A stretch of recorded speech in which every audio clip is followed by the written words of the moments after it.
मैं और अन्य ऋषिगण यहाँ तारकासुर के मायाजाल में उलझे हुए थे। आपने हमें मुक्ति दिलाई, किंतु आप लोग यहाँ क्या कर रहे हैं? ऋषिवर, हम सभी यहाँ उस खड़क को ढूंढने आए हैं जिसमें तारकासुर के प्राण सुरक्षित हैं। ये क्या कह दिया आपने इतने ऊंचे स्वर में? इस भवन में होने वाली प्रत्येक गतिविधि को तारकासुर न केवल देख सकता है, अपितु सुन भी सकता है। खड़क के विषय में ये क्या कह दिया मैंने? ये कैसी भूल हो गई मुझसे। अब तो तारकासुर को हमारा वास्तविक आशय अवश्य ज्ञात हो जाएगा। ऋषिवर, हम सभी यहाँ उस खड़क को ढूंढने आए जिसमें तारकासुर के प्राण सुरक्षित हैं। हम सभी यहाँ उस खड़क को ढूंढने, हम सभी यहाँ उस तारकासुर के खड़क को सुरक्षित में तारकासुर के प्राण सुरक्षित हैं। महाराज,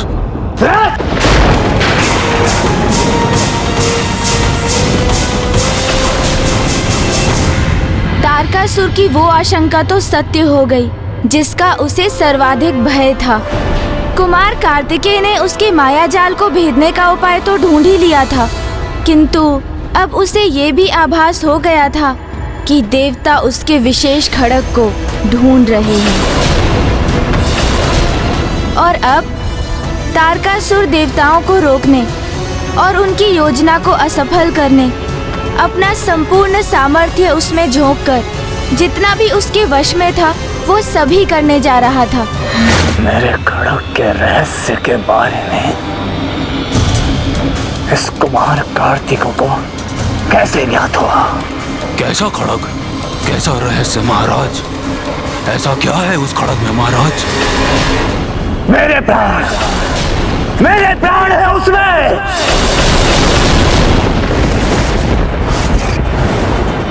और जिसमें मेरे प्राण सुरक्षित है, उस खड़ग का स्पर्श भी यदि वो कुमार करे, कदापि स्वीकार नहीं है मुझे। महाराज, महाराज, महाराज, महाराज, आप जहां भी जा रहे हैं मैं भी चलता हूं आपके साथ। मेरा कथन तारकासुर ने अवश्य सुन लिया होगा, इसलिए हमें अभी यहाँ से लौट जाना चाहिए।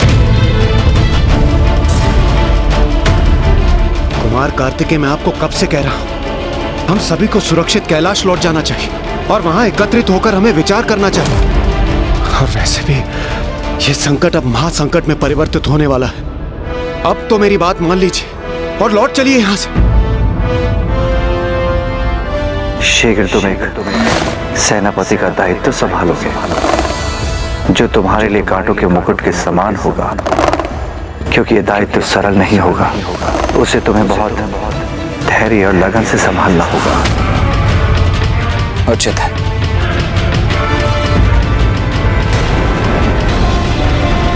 बस अब बहुत हो गई देवताओं की मनमानी, किंतु अब मैं उन्हें उचित पाठ पढ़ाऊंगा। प्रतीत होता है भीषण युद्ध के लिए तत्पर हैं। तो अब महाराज अपने खड़क की रक्षा हेतु उस भवन की ओर बढ़ रहे हैं, किंतु उनके द्वारा बिछाए शोणितपुर के मायावी जाल को तो उन्हें स्वयं भी पार करने होंगे। हाँ कुमार कार्तिकेय, यही सर्वोत्तम निर्णय है।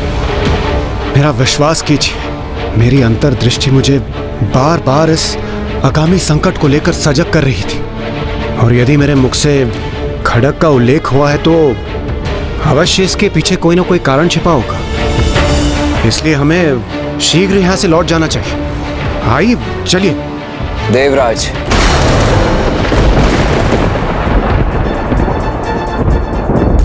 मैं आपको वायुदेव और कुबेर देव को यहाँ से जाने से नहीं रोकूंगा, किंतु मैं स्वयं कहीं नहीं जाऊंगा। मेरा दायित्व मात्र स्वयं मेरे या आपके प्रति नहीं, अपितु इन ऋषियों के प्रति भी है, जिन्हें तारकासुर ने यहाँ ऐसी दयनीय अवस्था में बंदी बनाकर रखा है। इसीलिए इस मायावी खड़क को नष्ट कर, इस मायावी शोणितपुर के विनाश का दायित्व है मेरा। उन सभी देवताओं के लिए जिन्होंने ताड़कासुर के अंत के लिए महादेव अर्थात मेरे पिता से मेरे जन्म के लिए प्रार्थना की, जिनमें आप भी सम्मिलित थे देवराज। उन सभी के लिए ये दायित्व है मेरा।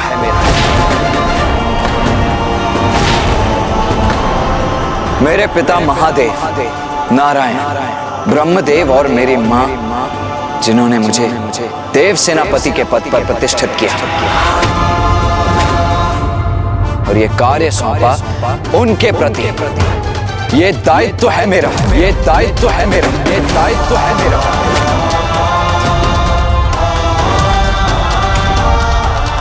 इसीलिए जब तक मैं अपना वो कार्य पूर्ण न कर लूं, अपने दायित्व को ना निभा लूं, मैं शोणितपुर से कदापि नहीं लौटूंगा। ऋषिगण, आप चिंता मत कीजिए, हम शीघ्र ही पुनः लौटकर आपको शोणितपुर से बाहर लेकर जाएंगे। कुमार कार्तिकेय, आपको जो करना है शीघ्र करें, क्योंकि अब तक उधर तारकासुर को आपकी योजना और उद्देश्य का भान हो चुका होगा और वो अब किसी भी क्षण यहाँ आकर आपको रोकने का प्रयास अवश्य करेगा ताकि आप उस खड़क तक ना पहुँच सके। अच्छा, अब हमें आज्ञा दीजिए। प्रणाम।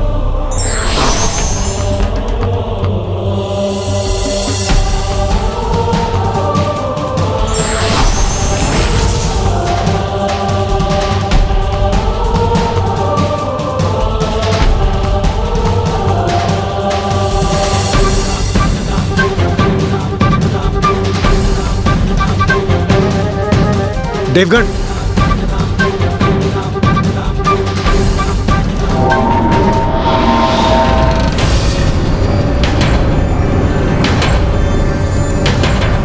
ज्ञात नहीं इस मायावी भवन में कहां से क्या किस रूप में उत्पन्न होकर वार करते। कहीं तारकासुर स्वयं ही ना पहुंचे। नहीं, मुझे अन्य देवताओं से बिछड़ना नहीं चाहिए, मुझे उन्हीं के साथ रहना चाहिए।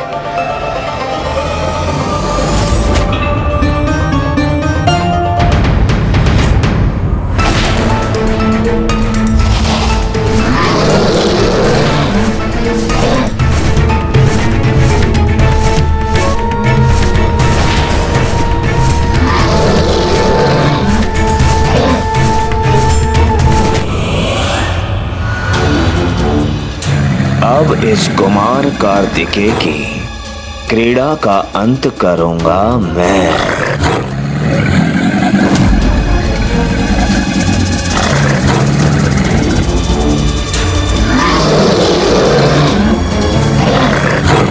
जो आशंका थी वही हुआ। महाराज की बिछाई बाधाएं अब उन्हीं के मार्ग को रोकने के लिए प्रस्तुत हो रही हैं। कोई बात नहीं, मैं नीचे जाकर उन्हें अपने पृष्ठ पर उठा लेता हूं। महाराज, संभल कर। महाराज, मेरे आगे आपके ही बिछाए जाल है। आइए, मेरी पृष्ठ पर आरूढ़ हो जाइए।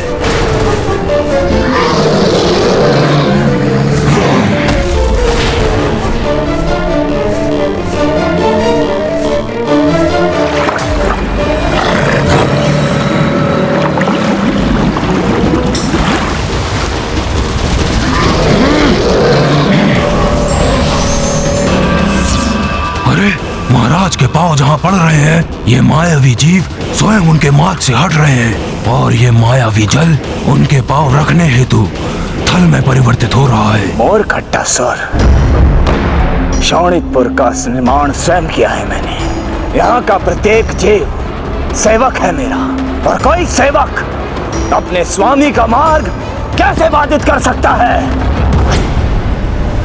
इधर तारकासुर अपने प्राण सुरक्षित करने और कुमार कार्तिकेय के साथ तीनों देवताओं का अंत करने तीव्र गति से अपने भवन की ओर अग्रसर था और उधर कुमार कार्तिकेय, देवराज इंद्र, वायुदेव और कुबेर जी उसके द्वितीय स्तर पर पहुंच चुके थे। वहाँ क्या हुआ उनके साथ?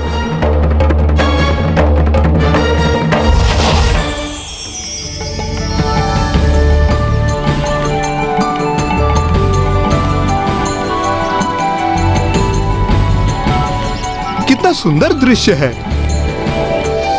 इतना सुंदर उपवन तो हमने कहीं नहीं देखा। और वो जो पुष्प, इतने दुर्लभ पुष्प तो हमारी नगरी में भी नहीं है। आहा, आनंद आ गया।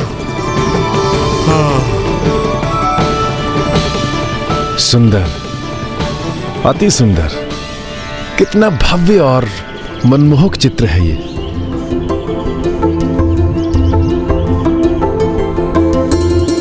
अद्भुत। देवगण, सावधान रहकर आगे बढ़िए। उचित है कुमार कार्तिकेय।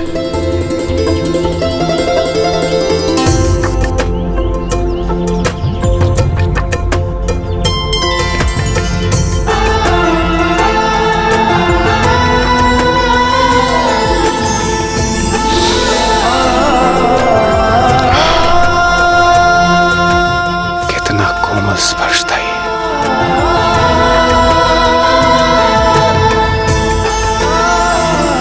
कितना अद्भुत पुष्प है ये। यदि ये देवी शची के केशों में सुशोभित होता तो उनके सौंदर्य को अनेकों गुना बढ़ा देता।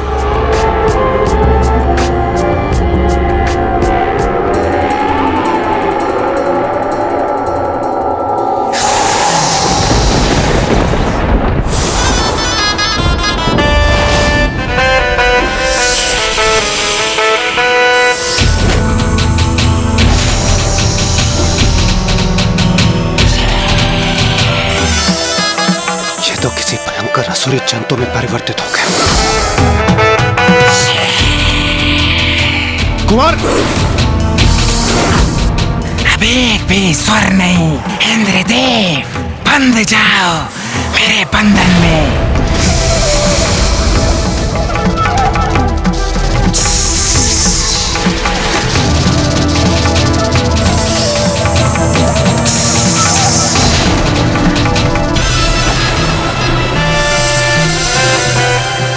तुम पूर्ण रूप से मेरे वश में हो गए हो। मैं तुम्हारे वश में हो गया। अब मैं तुम्हें अपना भोजन बनाऊंगा। मैं तुम्हारा भोजन हूँ।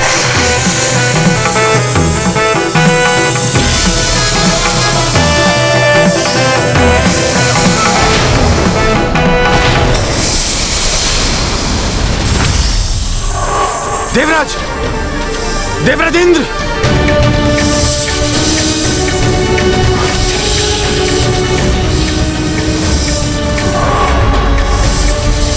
कुमार कार्तिकेय, आप सावधान रहिएगा। ऐसा प्रतीत पड़ता है जैसे इस विकराल अजगर ने देवराज को सम्मोहित कर लिया। आप यहीं रुकिए देवगण।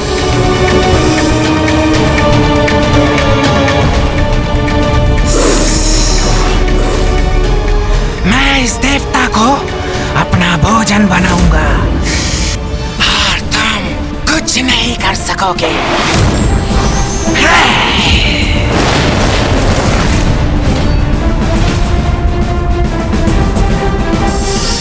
देवराज को अपने बंधन से मुक्त करो।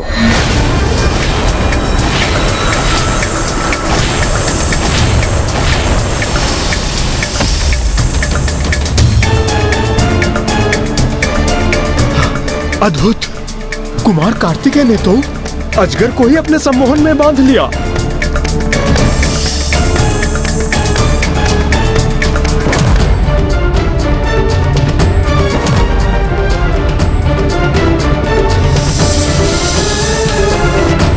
तुम अपना शीश इस खंभे से टकराओगे।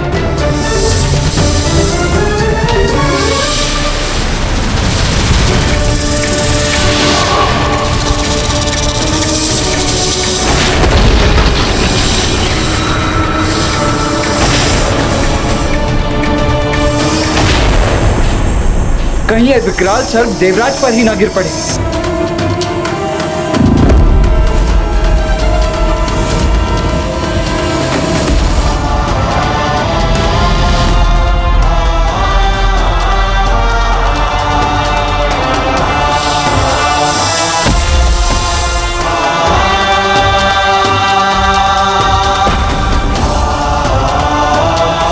ये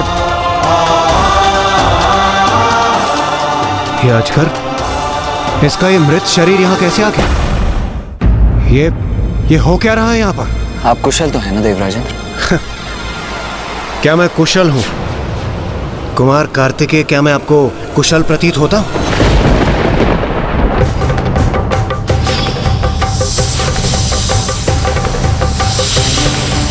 मैं आपको कब से कह रहा हूं, हमें यहां से लौट जाना चाहिए, किंतु नहीं। आपको तो मेरा सुझाव मानना ही नहीं। यदि आप देव सेनापति हैं तो क्या हम सभी के प्राण आप ऐसे ही संकट में डालते रहेंगे? देवराज इंद्र, आप कुपित क्यों हो रहे हैं? आपको तो कुपित होने के स्थान पे कुमार कार्तिकेय का धन्यवाद करना चाहिए। उन्होंने बार बार हमारी रक्षा की है और आप है। हाँ कुबेर जी, यदि वो मेरा सुझाव पहले ही ले लेते तो उन्हें मेरे प्राणों की रक्षा करने की आवश्यकता ही नहीं पड़ती। नहीं देवराज, अभी तो सत्य तो ये है कि यदि आपने मेरा कहा सुना होता तो मुझे आपके प्राणों की रक्षा करने की आवश्यकता ही नहीं पड़ती। मेरे इतने सरल निर्देश सुनने में और समझने में असमर्थ क्यों हैं आप?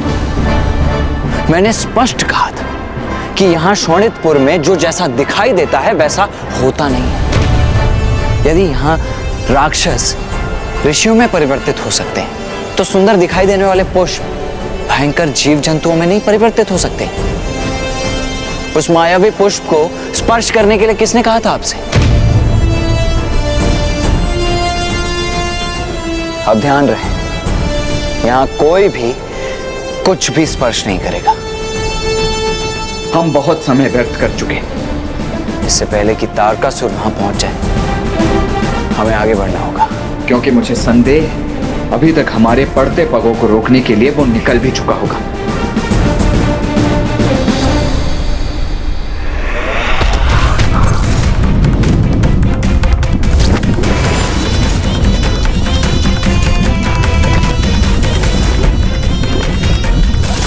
कुमार कार्तिकेय मेरे तारकासुर के शोणितपुर में मुझे ही पराजित करने चले हो तुम?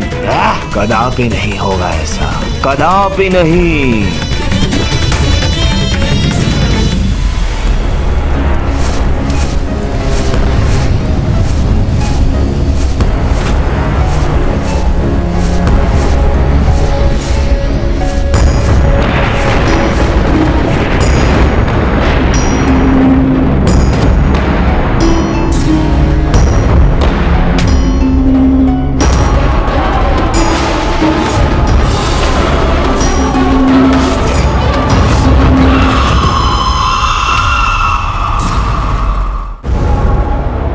ये क्या हो रहा है? सभी मूर्तियां तो असुरों में परिवर्तित हो रही।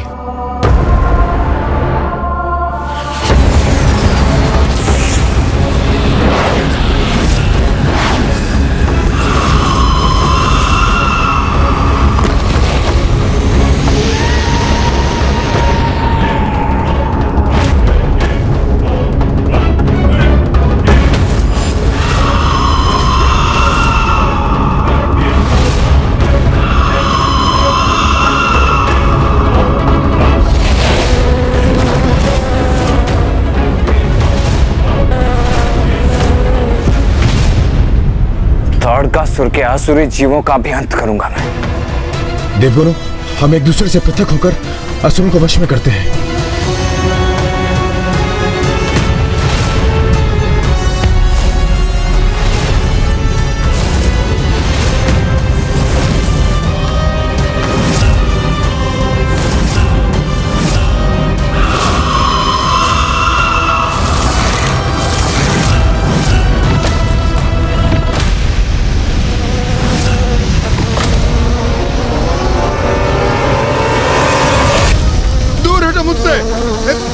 दूर हटो, नष्ट कर दूंगा तुम लोगों को।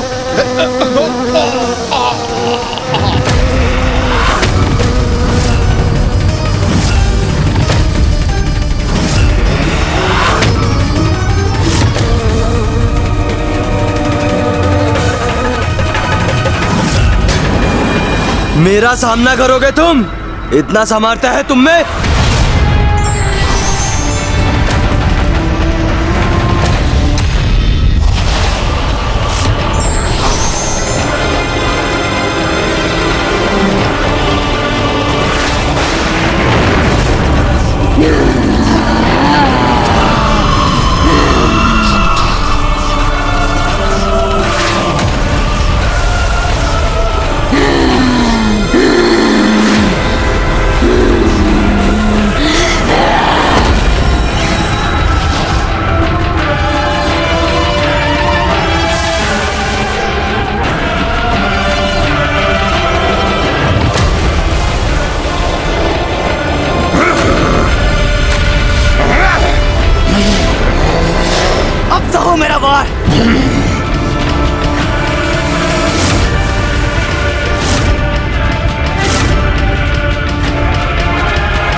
एक माया का अंत नहीं हुआ कि दूसरी माया उत्पन्न। शोणितपुर की माया देवताओं की सोच से अब परे होती जा रही थी, क्योंकि विकराल अजगर के बाद अब ये नवीन संकट देवताओं के लिए पुनः एक चुनौती बन गई। वीर व्यक्ति वही होता है जो संकट को देख अपना कदम पीछे नहीं लेता, अपितु अपने लक्ष्य को लेकर और सजग हो जाता है।